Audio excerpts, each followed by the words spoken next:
আমেরিকার পতনের পরে এরপরে ইসরায়েল হবে এই বিশ্বের রুলিং স্টেট, এবং সেই দেশ থেকেই দাজ্জাল বের হবে এবং সারা বিশ্ব শাসন করবে। তারপর কি হবে? তারপরে এই মালহামাটা হবে যার কথা বললাম, অথবা এই মালহামার পরে ইসরায়েল হবে এই বিশ্বের রুলিং স্টেট। তারপরে এদেরকে প্রতিহত করার জন্য আল্লাহ রাব্বুল আলামিন মুসলিমদেরকে ঐক্যবদ্ধ করবেন।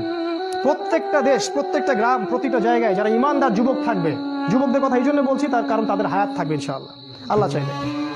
ইমানদার ইমানদীপ্ত যুবকরা ঐক্যবদ্ধ হবে ইনশাআল্লাহ আগামী দিনগুলোতে। কার নেতৃত্ব হবে, কিভাবে হবে আমি জানি না, আমি এতটুকু জানি তারা হবে। কারণ আল্লাহ রাব্বুল আলামিন তার নবীর মাধ্যমে জানিয়েছেন এই বাংলাদেশ বলেন, পাকিস্তান, আফগানিস্তান, এই পুরো জায়গাগুলো, ইন্ডিয়া, এই জায়গাগুলো থেকে যুবকদের অনেক কাফেলা আসবে এবং তারা ইমামুল মাহদির সাথে যুক্ত হবেন।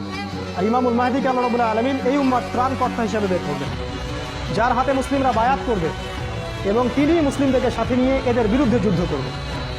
এবং এই যুদ্ধে প্রথম দিকে মুসলিমরা অনেক পরাজিত অবস্থায় থাকবে, অনেক মুসলিম মারা যাবে। আল্লাহ রসুল বলেছেন 3 ভাগের 1 ভাগ মুসলিমই শহীদ হয়ে যাবে। আমরা দোয়া করি ওদের একজন যেন আমরা হতে পারি। 1 ভাগ মুসলিম যুদ্ধের ময়দান থেকে পালাই যাবে। নবীজি বলেছেন এদেরকে আল্লাহ কখনো মাফ করবেন না, আমরা ওদের অন্তর্ভুক্ত হতে চাই না। আমাদের নবীজি বলেছেন 1 ভাগ মুসলিম বাকি থাকবে, অল্প কিছু মুসলিম, আল্লাহ ভালো জানেন, অল্প কিছু মুসলিম, এই মুসলিমদের হাতে আল্লাহ পাক বিজয় দান করবে এবং ওই পশ্চিমা সভ্যতার পতন ঘটবে। আমেরিকা বলে কোনো কান্ট্রি পৃথিবীতে থাকবে না, ইসরায়েল ধ্বংস হবে, পুরো ব্রিটেন পশ্চিমা সভ্যতা ধ্বংস হয়ে যাবে, পৃথিবীর আয়তন কমে আসবে, টেকনোলজিগুলোও চলে যাবে, মানুষ আবার ওই ঘোড়া, ওই ঢাল, ওই তলোয়ারের যুগে ফিরে যাবে, ঠিক আগের যুগে। এরা যতই বলুক ভিশন 2050 ইত্যাদি ইত্যাদি, এগুলোতে কান দিবেন না। এরা হচ্ছে সব অন্ধ মানুষ, অন্ধ।